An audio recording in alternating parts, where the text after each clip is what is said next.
दोस्तों, एक आदमी मर चुका है लेकिन उसके छोड़े हुए राज आज भी जिंदा है। एक ऐसा जिन जो जेल की कोठरी में तो खत्म हो गया, लेकिन जिसकी फाइल खुलते ही अमेरिका से लेकर भारत तक सत्ता के गलियारों में भूचाल आ गया।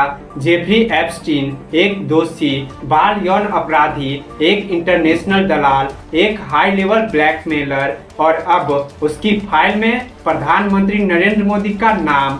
सवाल उठता है, आखिर ये नाम आया कहां से।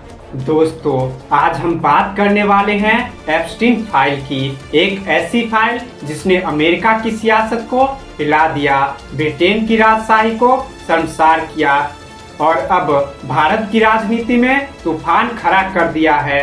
दोस्तों, जेफरी एप्स्टीन कोई मामूली आदमी नहीं था। शुरुआत एक स्कूल टीचर के रूप में किया था, फिर फाइनेंस में, मैनेजमेंट में एंट्री ली और धीरे धीरे नाबालिग लड़कियों का यौन शोषण किया।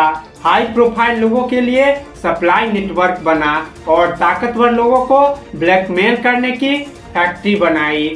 2006 में पहला केस आया लेकिन 18 महीने की सजा मिली और 2009 में जेल से बाहर हुआ। क्यों? क्योंकि इसके संपर्क अमेरिका के बिग शॉट से थे। एप्स्टीन 6 जुलाई 2019 को गिरफ्तार हुआ। अगस्त 2019 में जेल में मरा हुआ मिला। सरकारी कहानी कहती है आत्महत्या और दुनिया सवाल करता है कि हत्या किया गया, क्योंकि ये आदमी जानता था अगर मैं बोला तो अमेरिका की आधी सत्ता नंगी हो जाएगी।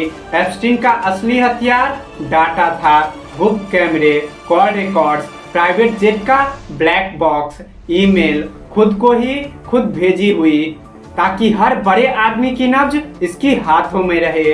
दिसंबर 2025 को फाइल आई लेकिन सब कुछ ब्लैक आउट था। जनता हंसी, कोर्ट नाराज हुआ।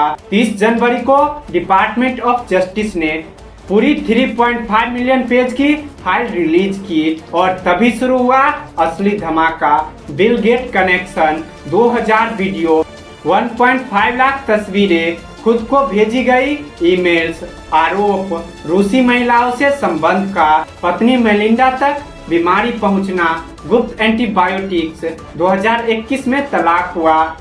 मेलिंडा गेट्स ने खुद माना एप्स्टीन एक कारण था। ब्रिटिश प्रिंस एंड्रयू की निजी और आपत्तिजनक तस्वीरें मिली। नाबालिग लड़की के साथ आरोप पहले से ही राजशाही से अलग किए जा चुके। Trump, Bush, Musk. ट्रंप का नाम जो है 100+ बार FBI शिकायतों में मिला, लेकिन कोई पुख्ता निजी दस्तावेज बाहर नहीं आया। मैनेजमेंट या सिस्टम की मेहरबानी। अब सवाल उठता है, नरेंद्र मोदी का नाम कैसे आया। 2017 में मोदी जी का इजराइल दौरा। एप्स्टीन की मेल में लिखा है, Indian prime minister Modi took advice dance and song in Israel for benefit of US president, it worked. विपक्ष सवाल उठाता है, किसकी सलाह, किस फायदे के लिए। इट वर्क का मतलब क्या। 2019 का जिक्र और भी गंभीर हो जाता है। एप्स्टीन लिखता है, Modi sending someone to see me 10 day before second oath, मतलब शपथ से पहले संपर्क एक दोषी अपराधी से। सरकार का जवाब आया विदेश मंत्रालय से, ये एक सजायाफ्त अपराधी की मनगढ़ंत बातें हैं, इन्हें पूरी तरह खारिज किया जाता है। अनिल अंबानी का एंगल समझिए। चैट्स में जिक्र किया गया है PM की US विजिट का, स्टीव बैनन से मुलाकात का, एप्स्टीन से मदद की। विपक्ष पूछता है, विदेश मंत्रालय क्या कर रहा था, एक उद्योगपति क्यों बीच में। दोस्तों, एप्स्टीन कोई संत नहीं था, वो एक ब्लैकमेलर था, एक दलाल था और सत्ता का शातिर खिलाड़ी था। लेकिन सवाल ये है, क्या सारी बातें झूठ है या सच इतना खतरनाक है कि सिस्टम उसे दबा रहा है। आपको क्या लगता है, सच, साजिश या मनगढ़ंत कहानी।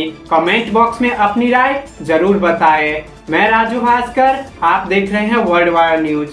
धन्यवाद।